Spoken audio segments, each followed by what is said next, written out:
রাদিয়াল্লাহু তাআলা আনহু বলেন, তোমরা তো জানো আমি একজন কষ্ট হয় না, যতক্ষণ পর্যন্ত আমার হাতে একটা তীর থাকবে ততক্ষণ পর্যন্ত। ومن سيئات أعمالنا من يهده الله فلا مضل له ومن يضلله فلا هادي له ونشهد أن لا إله إلا الله وأشهد أن محمدا عبده ورسوله أعوذ بالله من الشيطان الرجيم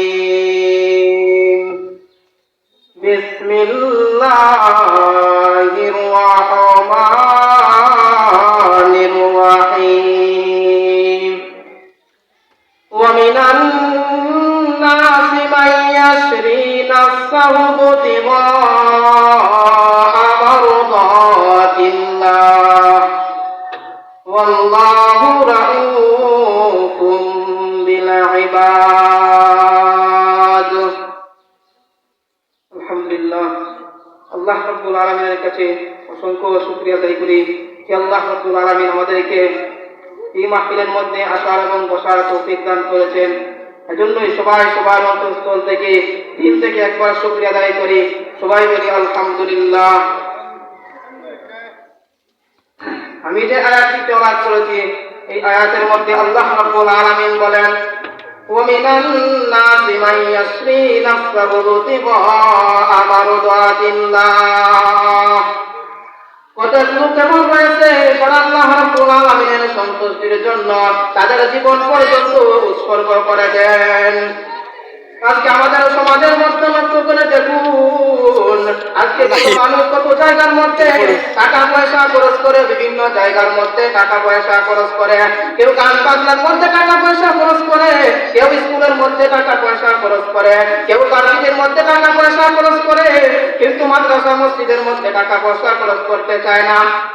এজন্য এদেরকে লক্ষ্য করে বলতে চাই, আজকে কত মানুষ রয়েছে তারা বিভিন্ন জায়গার মধ্যে টাকা পয়সা খরচ করে, নাচ গানের মধ্যে টাকা পয়সা খরচ করে, কিন্তু আল্লাহ রাব্বুল আলামিনের মসজিদের মধ্যে টাকা পয়সা খরচ করতে চায় না। কত সুহাইবের সাহাবীদের প্রতি লক্ষ্য করে দেখুন, হযরত সুহাইব রুমি রাদিয়াল্লাহু তাআলা আনহু যখন মদিনার পানে বের হলেন, হযরত সুহাইব রুমি রাদিয়াল্লাহু তাআলা আনহুর পথ টাকা পথে আটকে ফেলেছে। হযরত সুহাইব রাদিয়াল্লাহু তাআলা আনহু বলেন, তোমরা তো জানো আমি একজন কষ্ট হয় না, যতক্ষণ পর্যন্ত আমার হাতে একটা তীর থাকবে ততক্ষণ পর্যন্ত তোমরা আমার সাথে গেছো পারবে না। যতক্ষণ পর্যন্ত যদি একটা দিন আমার হাতে থাকে ততক্ষণ পর্যন্ত তোরা আমার দ্বারকাতে আসতে পারবে না। আর যখন দিন শেষ হয়ে যাবে তখন আমি তলোয়ার দিয়ে লড়াই করব। আর যদি তলোয়ার ভেঙে যায় তাহলে তোমরা যা ইচ্ছা তাই করতে পারবে।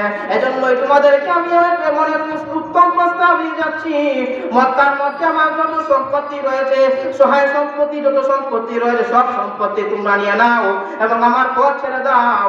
তারপরে তারা কি করলো, ওই কথা শুনে সুহাইব রাদিয়াল্লাহু তাআলা আনহুর এই কথা শুনে তারা সন্দেহ হয়ে পড়ল।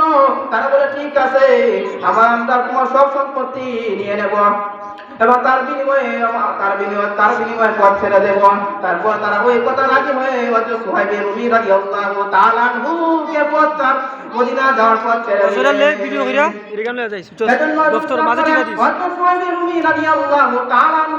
নবীজির কাছে গিয়ে বসলেন। নবীজি সাল্লাল্লাহু আলাইহি ওয়াসাল্লাম বলেন, তুমি কি করে মক্কা থেকে মদিনা এসেছো? হযরত সুহাইব রাদিয়াল্লাহু তাআলা আনহু বলেন, জানো না আজকে কি হয়েছে? তাকে আমাকে পথ করে ফেলেছে, ও তাকিয়ে ফেলেছে। তারপর আমি তাদেরকে যত সম্পত্তি রয়েছে, সহায় সম্পত্তি রয়েছে, সব সম্পত্তি তাদেরকে আমি দিয়ে আপনার দরবারে এসে উপস্থিত হয়েছি। একদিনের ঘটনা, ওমর রাদিয়াল্লাহু তাআলা আনহু যখন মৃত্যুর সময় এসে পৌঁছিল, ওমর রাদিয়াল্লাহু তাআলা আনহু তার দুই পুত্রকে ডাক দিয়ে বললেন, ও আব্দুল্লাহ, আব্দুর রহমান, তোমরা এই দিকে আসো, এখন তো আমার মৃত্যুর সময় উপস্থিত হয়ে গেছে। আর তারপরে তারা দুইজন আসলো, ওমর রাদিয়াল্লাহু তাআলা এর কাছে আসলো। হযরত ওমর রাদিয়াল্লাহু তাআলা বলেন, যখন আমি মারা যাব, আমার যখন মৃত্যু হয়ে যাবে, তোমরা দুই পুত্র আমার জানাজার নামাজ পড়াইবে না, আমার জানাজার নামাজ পড়াইবে। যে ব্যক্তি আল্লাহ রাব্বুল আলামিনের কাছে প্রিয়, নবীজির কাছে প্রিয়, সেই ব্যক্তি আমার জানাজার নামাজ পড়াইবে।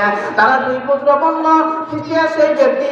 তারপরে ওমর রাদিয়াল্লাহু তাআলা আনহু বলেন, হযরত সুহাইব রুমি রাদিয়াল্লাহু তাআলা আনহু আমার জানাজার নামাজ পড়াইবে। বলো সুবহানাল্লাহ।